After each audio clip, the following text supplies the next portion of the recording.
একটা টেবিলে সেই 3-4 ঘন্টা চার মিনার ঠোঁটে জ্বলতো।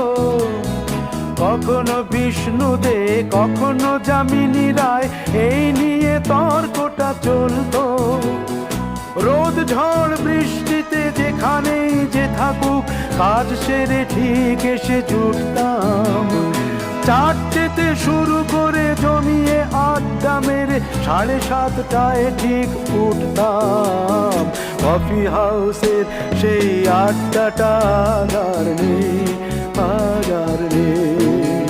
লা লা লা লা লা লা।